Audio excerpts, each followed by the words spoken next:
Pak Ustadz. Ya, natur sebagai manusia dan natur sebagai Allah, ilahi. Ya. Natur ilahi dan natur insani.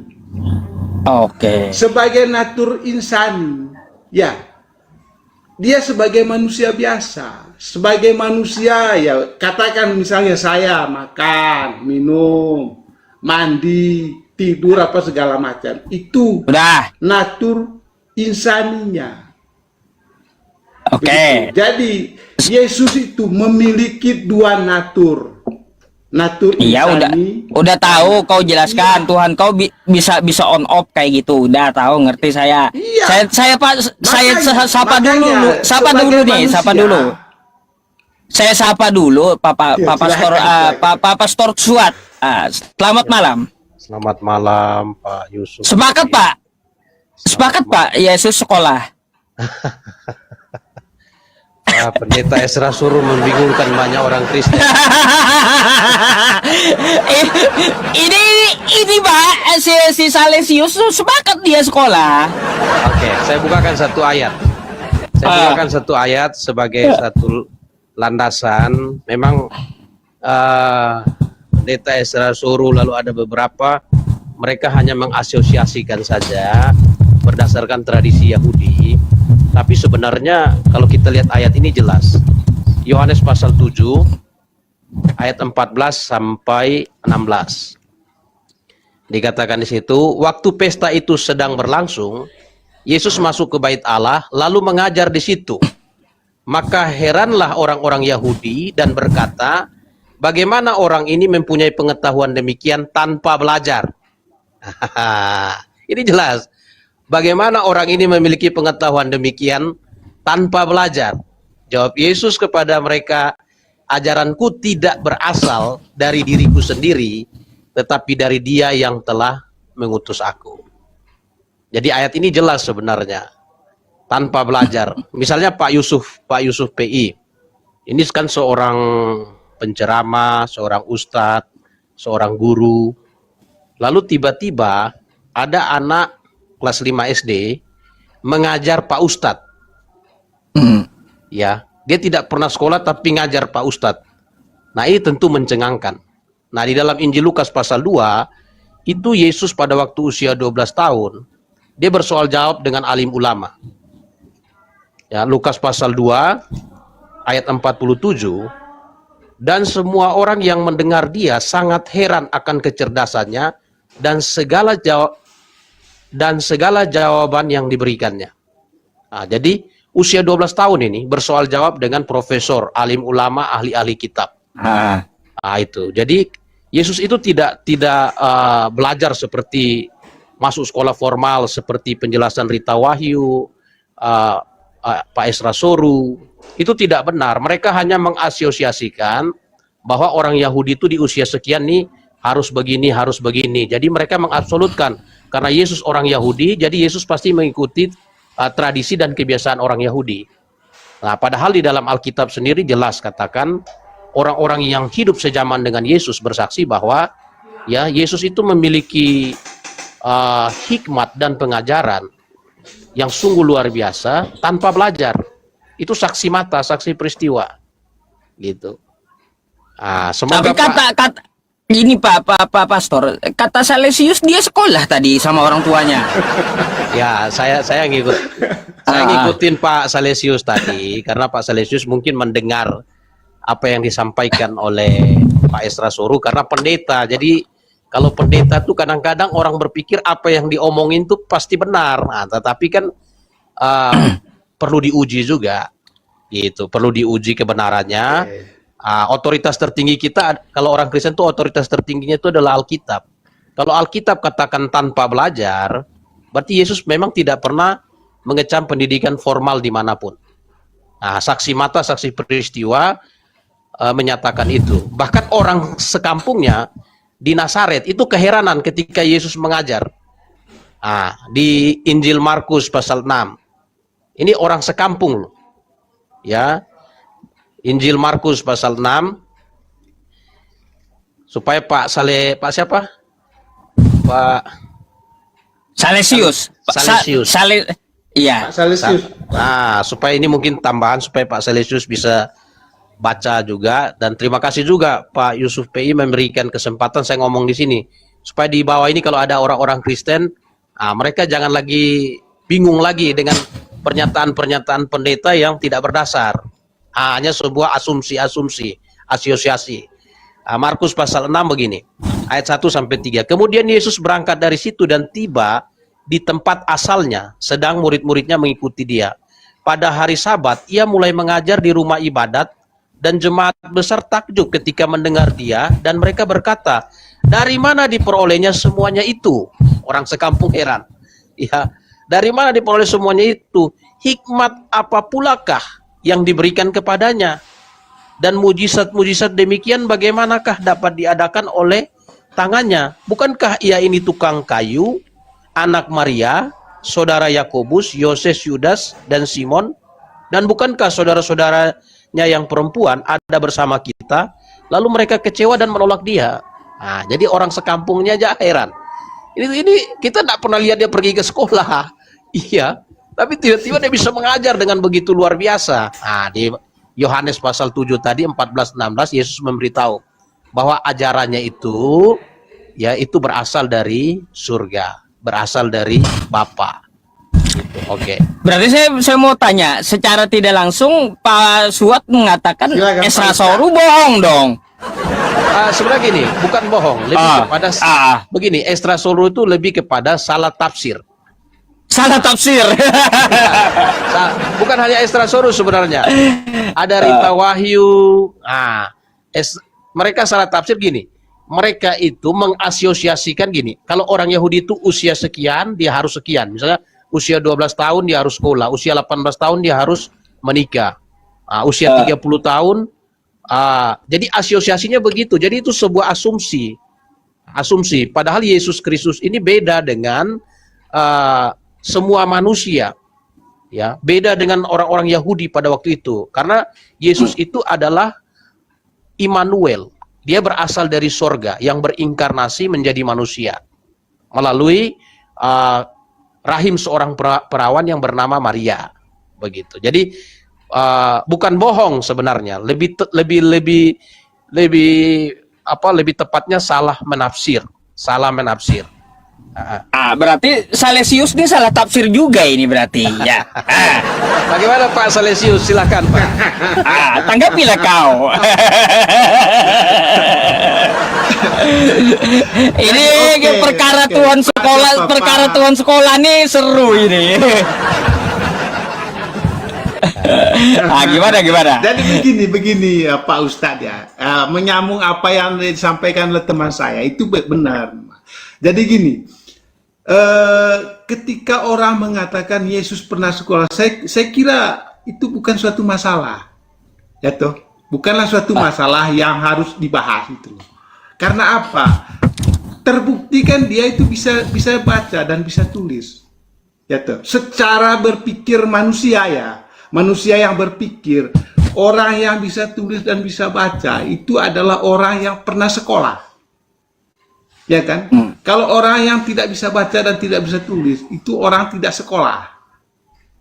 Nah itu pikiran manusia loh Bapak, ya toh. Nah karena dalam Injil mengatakan Yesus itu bisa tulis, dia tulis di tanah kan pada batu, ayat berapa saya lupa itu ya, bisa tulis, itu artinya orang ini memang orang yang berpendidikan, ya toh, orang yang berpendidikan. Kalau beda lagi nih Salesius nih. Ya, beda lagi. Injil yang diangkat, iya, yang diangkat oleh Bapak tadi, yang mengatakan dia itu tidak pernah sekolah secara formal kan. Memang di dalam Injil tidak ada mengatakan Yesus pernah sekolah, tidak ada. Tapi di dalam Injil mengatakan dia itu bisa baca dan bisa tulis. Begitu. Jadi Injil tidak pernah secara implisit mengatakan Yesus pernah sekolah. Umur berapa dia sekolah? Kan nggak ada. Tidak ada. Tapi yang menjadi anehnya tidak sekolah, tapi dia bisa baca. Nah itulah kemahakuasaannya dia. Kan begitu toh. Nah, apa yang disampaikan oleh pendeta Esdra Soru, dia itu bersumber dari cara berpikir manusia. Ya toh. Cara pikir manusia dengan berdasarkan begini. Orang tidak sekolah tidak mungkin dia bisa baca. Orang tidak sekolah tidak mungkin bisa tulis. Kan begitu. Sementara Yesus ini dia bisa baca dan bisa tulis.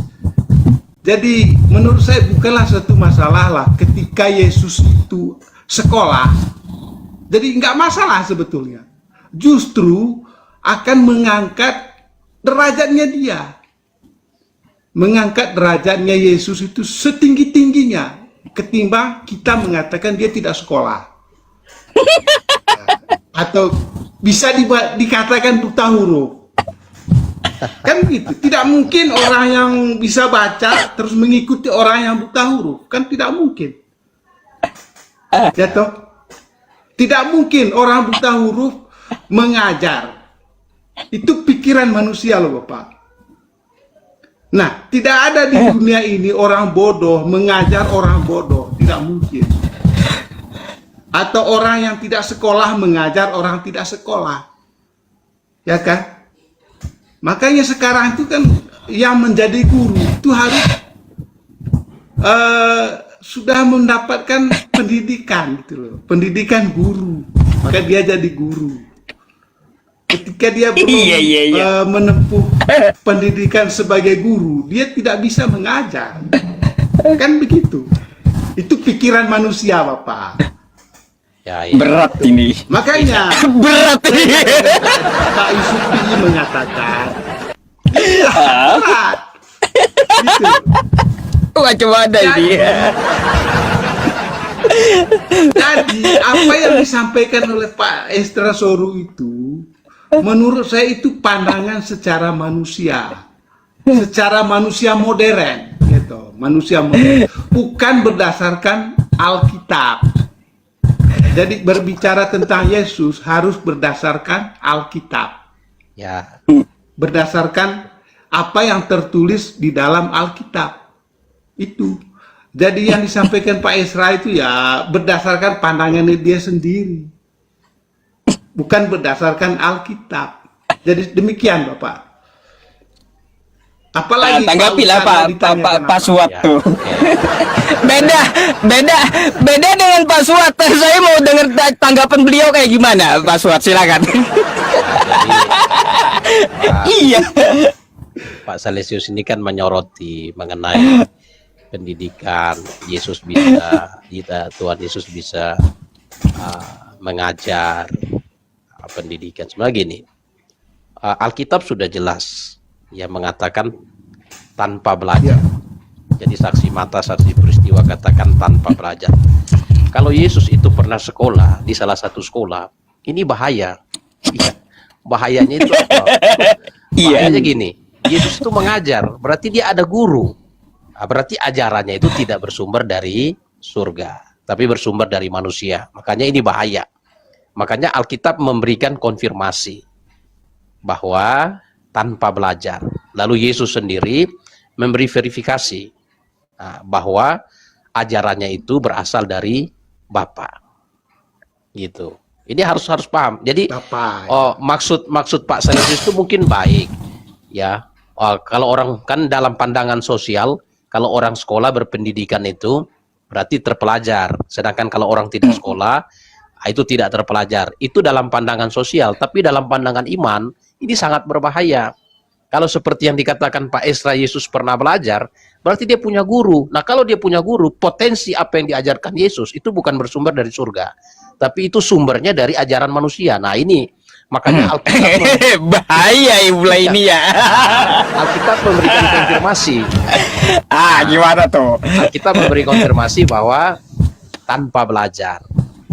Yesus memverifikasi ajarannya itu berasal dari sorga. Nah, kemudian tentang Yesus, kenapa dia bisa mengajar seperti terpelajar? Ingat, ya, Yesus Kristus di dalam Yohanes 8 ayat 58 berkata, sebelum Abraham jadi, aku ada. Nah, kata aku ada itu bahasa Yunaninya itu ego emi. Nah, kata ego emi kalau di dalam bahasa Ibraninya itu ehye eser ehye. Nah, pada waktu Musa bertanya tentang nama dalam Keluaran 3 ayat 13-14, Musa bertanya nama Elohim. Kalau bangsa Israel tanya siapa namamu? Lalu kata Elohim, aku adalah aku. Ehye eser ehye. Nah, oleh orang Yahudi, ya, oleh orang Yahudi, karena orang Yahudi ehye eser ehye, nah, menyebutnya dia adalah dia. Jadi yihye eser yihye. Jadi yod he vav he. Jadi Yehova. Jadi Yesus itu adalah Allah. Nah, kita tahu bahwa dua loh batu itu ditulis langsung oleh Allah. Jadi Yesus itu bukan belajar dari manusia, dia Allah, dia maha tahu. Jadi dia bisa mengajar, bahkan sebelum Abraham jadi dia sudah ada. Begitu konteksnya, Pak. Jadi Pak, saya paham maksud Pak Salesius. Mungkin ini dari NTT ya, karena orang NTT gitu. Dalam pandangan umumnya, ya mungkin pandangan kita secara nasional, kalau orang berpendidikan terpelajar, kalau tidak berpendidikan tidak terpelajar. Itu pandangan umum. Tapi ini tidak bisa disamakan dengan Yesus Kristus, karena dia sudah ada sebelum Abraham jadi. Jadi sangat bahaya, Pak, kalau Yesus pernah sekolah. Ya, itu pasti orang-orang Yahudi itu akan mempersalahkan gurunya. Nah, ini kamu yang mengajarkan ini. Iya. Justru mereka orang Yahudi tidak akan berikhtiar untuk membunuh Yesus. Malah mereka akan ikhtiar untuk membunuh gurunya. Gitu. Jadi itu jelas, Pak, ya. Jadi tapi Pak Pastor Suat, tadi kata Pak Salesius, Ya, dia belajar siap, bukan non formal gitu, non formal sama ibunya katanya. ya mungkin Iya. Pak Salis. Iya, Pak Salis. memang. Ini menurut pandangan, ya ini menurut pandangan manusia. Karena apa? Yesus itu kan tampilnya itu di umur 30 tahun tuh. Ya kan? Nah, di bawah 30 tahun itu dia ngapain?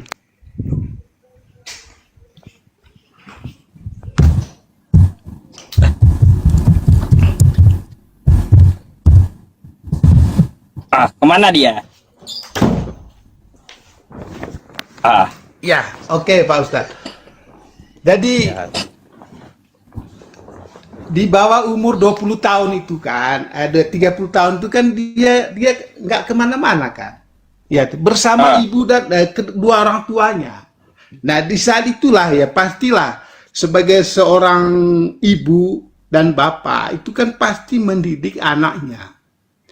Mendidik anaknya ke kehidupan yang lebih baik. Artinya mendidik anaknya supaya masa depannya itu lebih baik. Terutama masalah akhlak ya, pribadinya. Itu pasti orang tuanya akan mengarahkan dia, mendidik dia dengan baik. Begitu. Ruwet ini. Itu sebagai insani, Pak. Emang. Itu sebagai insani loh, Pak Ustadz. Jadi sebagai insani dia memang seperti manusia. Nah, jadi Yesus itu katakanlah apa yang sampaikan oleh Pak Esa Suruh itu benar ya. Kalaupun tidak ada dalam Alkitab yang mengatakan dia sekolah, ya tidak ada kan. Kalaupun itu benar, ya saya kira nggak ada masalah. Itu, saya kira nggak ada masalah. Nah, siapa gurunya Yesus? Ya tentu ya Allah Bapa itu sendiri. Kepala sekolahnya siapa? Ya Allah Bapa itu. Kepala sekolahnya ala bapak juga. Jadi gini Pak. Itu pandangan manusia loh, Bapak. Pak Salesius gini, mungkin di Komal Pak Yusuf. Runyam. Saya di Komal Pak Yusuf Pedi sekaligus saya pertegas juga untuk Pak Salesius dan orang-orang Kristen. Videonya Pak Esra itu mengenai penafsiran dia bahwa Yesus sekolah itu tidak benar. Nah, itu sudah dibantah. Tidak benar ya Pak. Tidak benar. Itu tidak benar, sudah dibantah oleh Alkitab. Nah, bahkan Tuhan Yesus pada waktu usia 12 tahun, dia soal jawab dengan alim ulama. Ini kalau alim ulama itu bukan doktor lagi, tapi sudah profesor. Itu pengajar itu. Nah, Dan yang alim ulama, ya ahli-ahli Taurat di Bait Allah itu heran dengan kecerdasan anak usia 12 tahun. Kalau saya ini ya, saya diminta untuk berdebat dengan anak kelas 5 SD, saya masih pikir-pikir, iya mampu enggak dia nih? Iya kelas 5 SD, bisa enggak dia bahasa Yunani, bisa enggak dia bahasa Ibrani? Tapi waktu Yesus tampil itu berdebat dengan profesor usia 12 tahun. Gitu. Dan orang kagum dengan hikmat dan kepintaran dia. Ada banyak hal yang ibunya sendiri kagum, menyimpan semua di dalam hatinya. Ya kalau kita lihat di Lukas pasal 2 ya ayat 47. Dan semua orang yang mendengar dia sangat heran akan kecerdasannya dan segala jawaban yang diberikannya. Dan ketika orang tuanya melihat dia, tercenganglah mereka, orang tuanya. Maksudnya ini orang, kalau memang dia dapat dari orang tua juga heran. Loh, ini luar biasa ini. Iya kan? Luar biasa. Tercenganglah mereka, lalu kata ibunya kepadanya, "Nak, mengapa engkau berbuat demikian terhadap kami? Bapamu dan aku dengan cemas mencari engkau." Jawabnya kepada mereka, Mengapa kamu mencari aku? Tidakkah kamu tahu bahwa aku harus berada di rumah Bapakku di Bait Allah?" Ya, tetapi mereka tidak mengerti apa yang dikatakannya kepada mereka. Lalu pulanglah bersama-sama mereka ke Nazaret dan ia tetap hidup dalam asuhan mereka. Dan ibunya menyimpan semua perkara itu di dalam hatinya. Jadi hikmatnya. Nah, jadi gini, maka saya bilang bahaya dari banyak penafsir Alkitab, termasuk pendeta-pendeta, itu bahayanya itu ialah mereka tidak melihat fondasi awal dulu Alkitab. Tapi mereka mulai asosiasikan dengan pandangan umum, pandangan sosial. Baru pandangan umum sosial itu mereka masukkan ke dalam konsep Alkitab. Jadi mereka bukan lakukan eksegesis, tapi mereka lakukan esegesis. Mereka masukkan. Alkitab membantah itu. Yesus tidak tanpa belajar. Makanya saya bilang, Bapak Salesius, kalau Yesus belajar, gawat kita. Kalau dia masuk misalnya, dia masuk di salah satu sekolah, misalnya madrasah apa, ya kan, masuk, wah, gurunya siapa? Pasti gurunya bilang, itu murid saya itu yang dia omongkan itu yang saya ajarkan. Wah, gawat itu.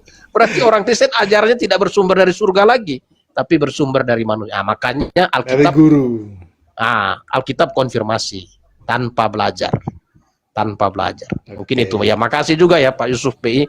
Naikkan ke bingung saya bingung jelaskan. Pak saya jadinya serius. Mana yang betul gitu? Heran nggak ya?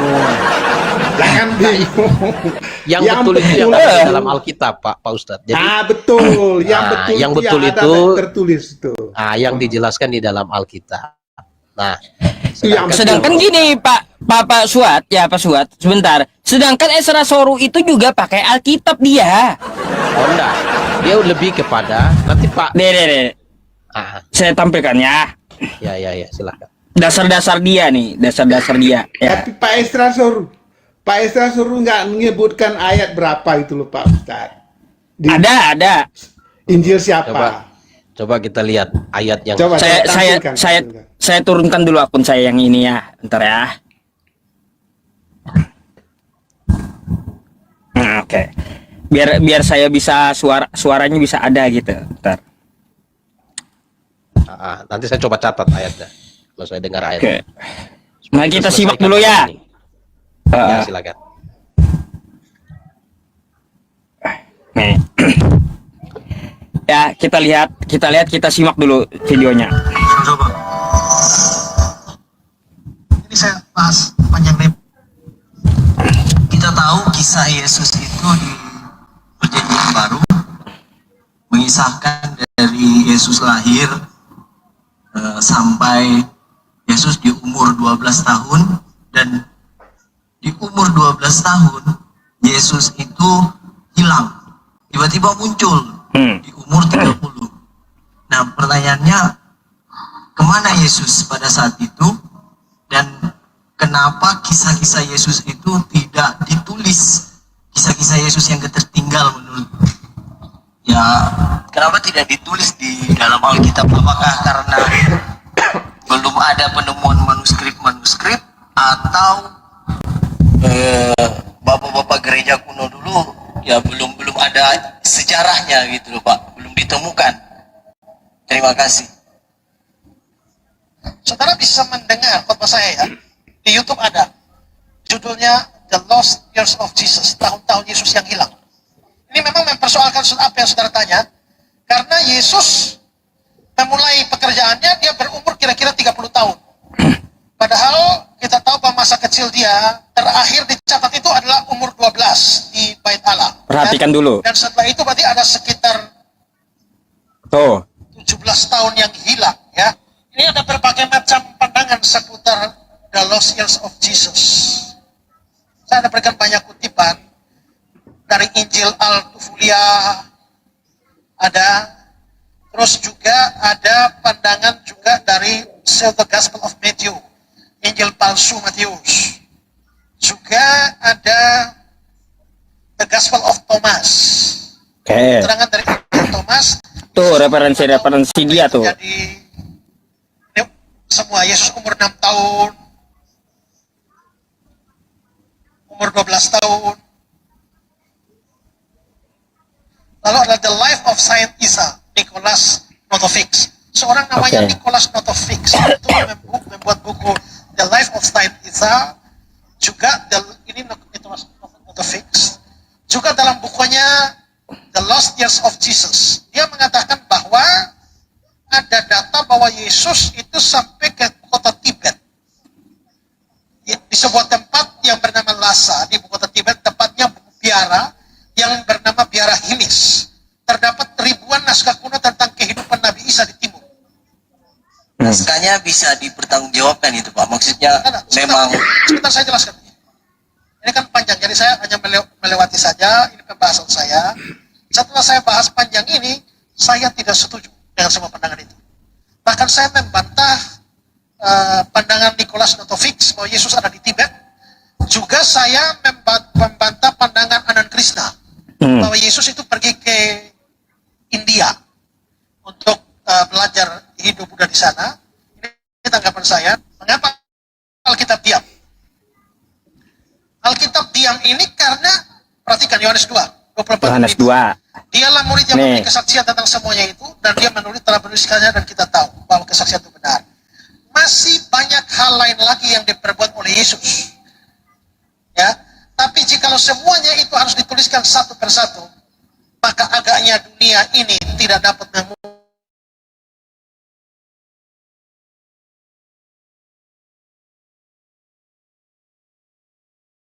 satu kitab yang harus ditulis itu. Terus Yohanes 20 31. Nah, nih. Memang masih banyak tanda lain dibuat Yesus di depan mata murid-muridnya yang tidak dicatat dalam kitab ini. Tapi semua yang tercantum di sini telah dicatat supaya kamu percaya bahwa Yesus Mesias Anak Allah. Perhatikan ini penting. Tujuan Alkitab ditulis adalah supaya kamu percaya Yesus Mesias Anak Allah, dan supaya kamu oleh imanmu memperoleh hidup dalam namanya. Jadi tujuan Alkitab ditulis bukan untuk memberitahu segala sesuatu tentang Yesus. Tujuannya memberi catatan supaya kita bisa percaya, dan itu cukup. Tanpa catatan tentang Yesus pada usia 13 sampai 29, kita tetap sudah bisa percaya. Jadi dengan kata lain adalah bahwa mengapa itu tidak dicatat? Itu jelas karena dianggap tidak penting untuk dicatat. Kalau ada Roy Suryo itu bisa digugat tapi itu. muncul pertanyaan, Yesus mana? Ijazah palsu katanya. Betul. Ini saya bahas panjang lebar ini. Jadi dia Tapi tidak ada kesimpulan ayatnya saya itu.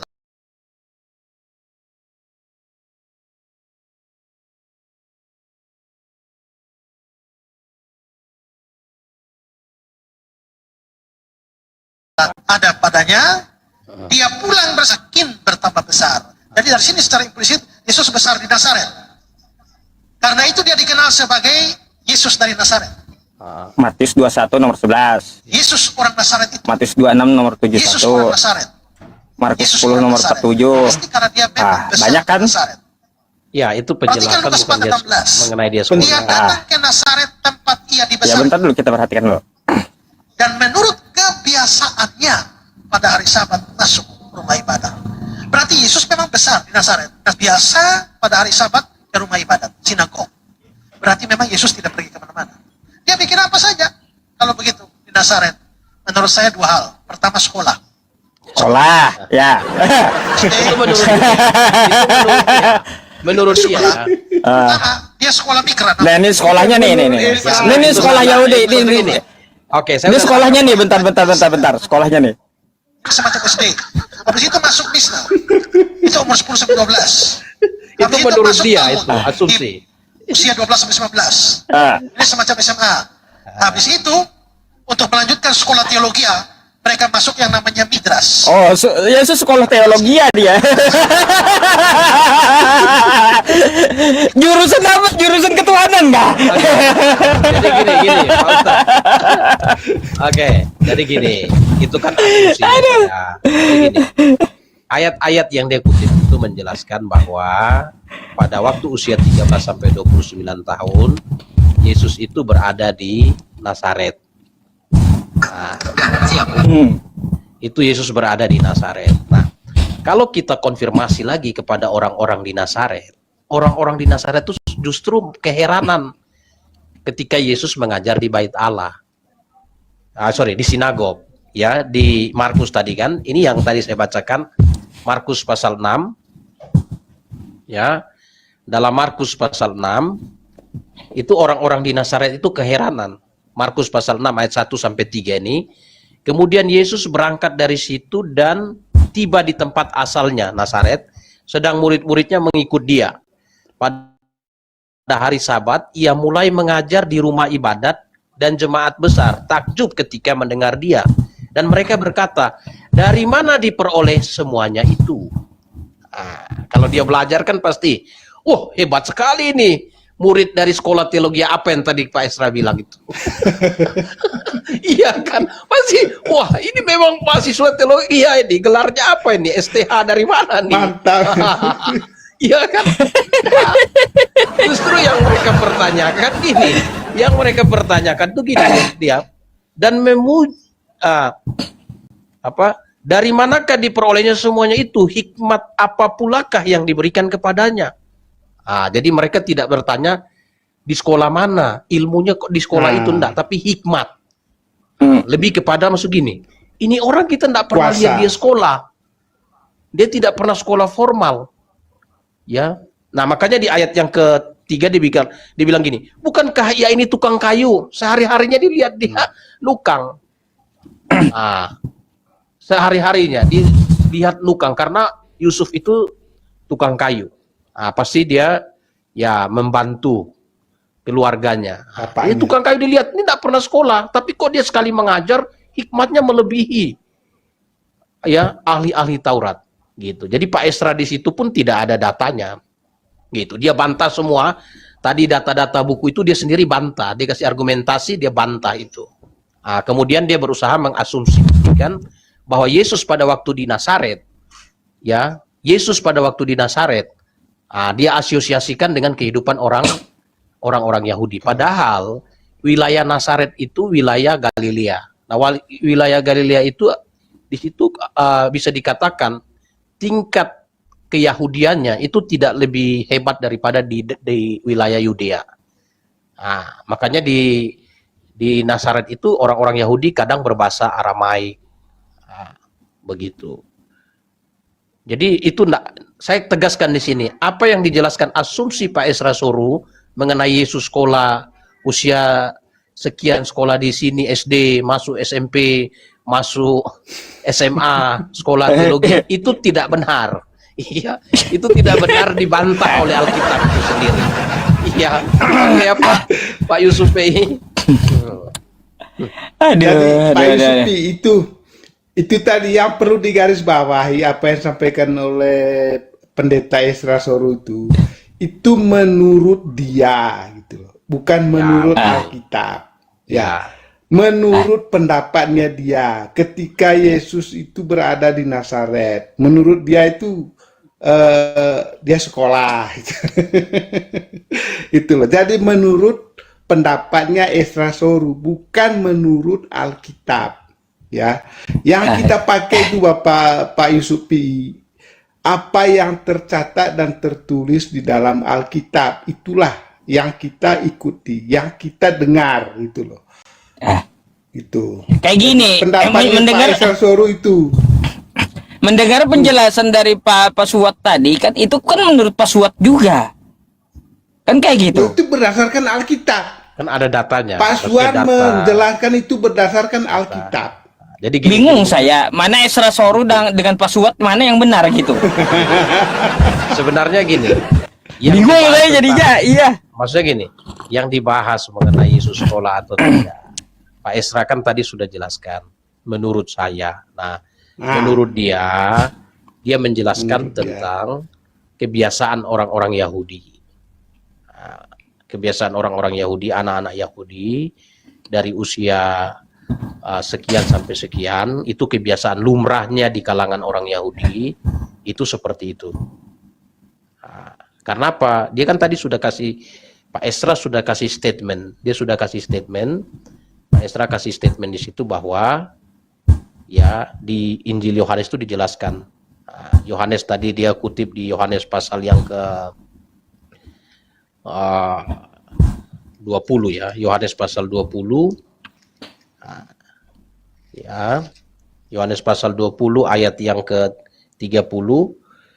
Memang masih banyak tanda lain yang dibuat Yesus di depan mata murid-muridnya yang tidak tercatat dalam kitab ini. Tetapi semua yang tercantum di sini telah dicatat supaya kamu percaya bahwa Yesuslah Mesias Anak Allah, dan supaya kamu oleh imanmu memperoleh hidup yang kekal. Nah memang ya, lalu Yohanes pasal 21 ayat yang ke-24, masih banyak lagi hal-hal lain lagi yang diperbuat oleh Yesus. Tetapi jika semuanya itu harus dituliskan satu persatu, maka agaknya dunia ini tidak dapat memuat semua kitab yang harus.